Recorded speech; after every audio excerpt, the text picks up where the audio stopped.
Welcome to Grave Words, where silence isn't just empty, it listens. Tonight's story isn't about haunted houses or cursed objects.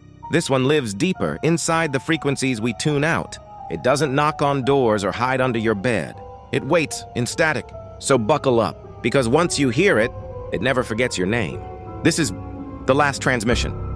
Ethan Price had been driving trucks for over 30 years. He liked the solitude, the endless asphalt stretching under the stars. No traffic, no small talk, just him, the hum of diesel, and the voice of strangers over his CB. He was heading through West Texas, hauling refrigerated freight. The sky was clear, moonless, quiet, nothing but darkness on both sides of the highway. He tuned his radio to an oldies station, sipped lukewarm coffee, and let the world drift past. Then, static.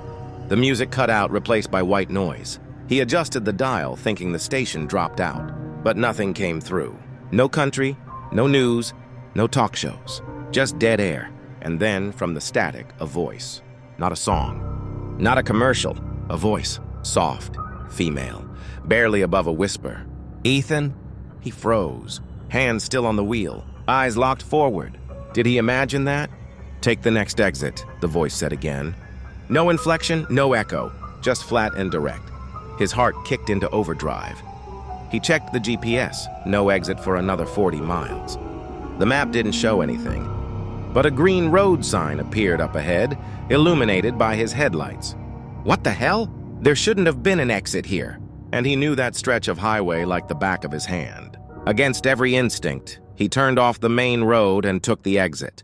The ramp curved sharply, leading to a narrow two-lane road lined with dying trees. Everything beyond his headlights was pitch black. A few hundred yards in, he passed a rusted sign. Welcome to Mercer. Population? The town was dead. Stores boarded up. Streetlights flickering. No movement, no cars. He slowed, rolled past an abandoned diner. The neon sign buzzed and blinked. Eat. And then a figure, standing in the middle of the road. It was tall, human-shaped, but too still, too symmetrical. It didn't move. It didn't flinch. Ethan slammed the brakes. Tires screeched. When he looked again, nothing. The road was empty. His hands trembled on the wheel. Something in the pit of his stomach twisted. He needed to get out now. He threw the truck into reverse, turned around, and sped back toward the highway. The exit sign was gone. So was the on-ramp. There was no way out. Back in the cab, his CB was silent. His phone had no signal. The GPS displayed only one word, unknown. Then the voice came back. Same woman, calm, measured. You weren't supposed to hear me. But now that you have, you can't stop listening. Who are you? Ethan muttered. No reply. Static filled the speakers. Then another voice joined the frequency. Not hers. Male, deep, guttural, and angry. Turn off the engine, it said. He didn't. The lights flickered. The gauges spiked. A loud bang echoed under the hood like something had struck the engine block from inside, and through the windshield, he saw movement. Something was walking up the road toward his truck, dragging chains. The figure's shape was wrong, its arms too long, its legs bent backward like a spider's. As it got closer, the radio started picking up garbled voices, shouts, screams, crying, like echoes from every trucker who had ever disappeared on the job. Ethan threw the truck in gear and floored it. The thing disappeared in the rear view. He didn't stop driving until the sun rose and the highway signs returned to normal. But he never found exit 0 again. Not on the GPS, not on the map, not even when he drove that same stretch a week later. It didn't end there. Every night after that, the same voice returned on his radio, always around 12:13 a.m. Ethan. Sometimes she'd warn him of road hazards before they happened. Sometimes she'd just whisper his name over and over like a broken record. And then she told him the truth. I was a dispatcher. Back in 1992, I died on a call. Her voice trembled slightly. The only time she ever sounded afraid. I didn't go away. I got stuck, trapped in the static between channels. He tried to stop listening. Ripped the radio out. Threw it in the trash. Drove with earplugs. But she still spoke. Through the engine hum, through the tire whine. Sometimes from the passenger seat. One night he glanced in the mirror and saw himself. Not his reflection, him.